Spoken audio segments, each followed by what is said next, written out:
Okay, hi guys. Welcome back to my channel, and today we're going to be talking about something different. So if you follow my Instagram, or you follow my Facebook, or you're friends with me on Facebook, because there's privacy settings and everything on there now, I just recently announced that I am pregnant. I am making a video diary of the whole process. I don't know if I'm going to do like a big video where the baby's born and like this is my experience and then the baby's here already, or if I'm going to do month-to-month experience type things. Haven't yet decided. I'm currently 3 months right now. I'm 13 weeks on the dot today. So I decided, since I'm feeling good because I just started taking a medication, which I will get into, my morning sickness is finally gone. It's been brutal for me. So I'm going to make some videos about some triggers of it called food aversions and what mine were and just some kind of like facts and science behind it. When it first started for me, basically I had no idea that this one would be an issue. I didn't know what food aversion was. I didn't know there was a name for it. I knew that smells could like be repulsive to you when you're pregnant and all that stuff, but I didn't know how bad it could really be. So when I first had my first one, I was getting ready for work. I started at 1 p.m. So I was up early. I was making food, trying to be balanced, trying to be healthy for my baby. And so I'm cooking eggs. I'm getting eggs ready. I got toast ready. I got a decaf tea, because no caffeine. Not today. I'm cooking the eggs. They smell good for about a minute. And then I'm chugging milk because I'm trying to get a lot of calcium, healthy. Trying. And as I'm smelling the eggs, it's like reminding me of one of the times that I vomited and how gross it felt. And the more I was thinking about it and the more that I was smelling the smell, I could feel the nausea building. And I was like, I'm not going to throw up. I'm not like nauseous right now. I'll probably be nauseous later. Right now, I'm fine. The more that I sat in the kitchen watching videos trying to distract myself from it, the harder it was to ignore. Morning sickness is weird. For me, it's kind of like this pain, like feels like there's something moving in my stomach. And of course, it's not the baby, so don't even comment, it's the baby kicking, it's this, that, because it's way too small at this time. You can't feel it kicking, it was way too small.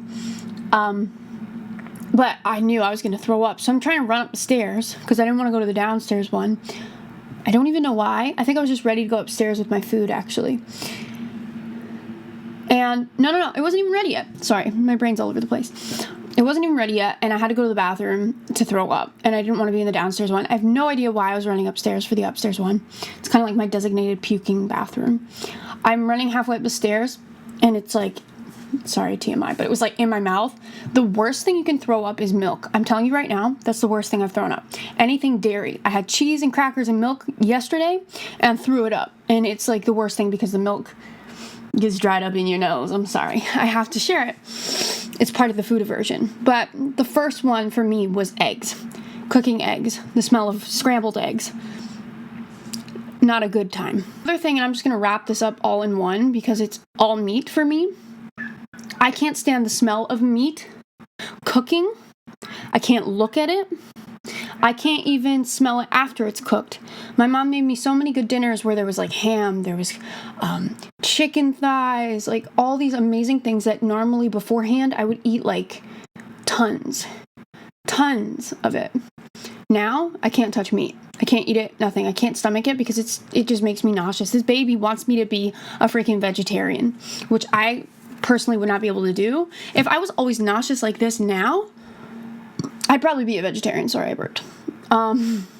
Baby wants me to be a vegetarian. The other day I actually went and I bought a vegan cookbook just so I could appease the baby and get like proper protein and, stuff that tastes good so that I could get like some good recipes in my book, you know what I'm saying?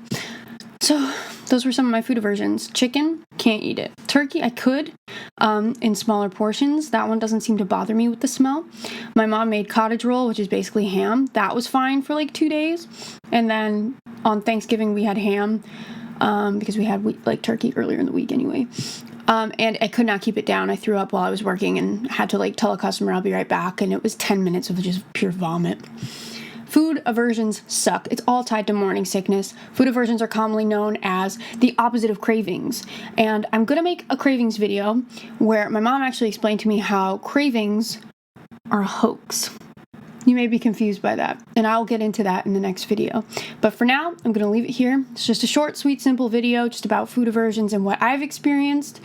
I made it a little bit shorter just because I don't want it to be too long, don't want to bore you to death. But I wanted to talk about this because it makes you vomit, makes you throw up. Even the thought of the food, the coolest thing about that, the thought of the food is what can make you throw up as well, because it's almost like you can smell it in your head, you can see it, you can taste it, you don't want it, and you're going to throw up.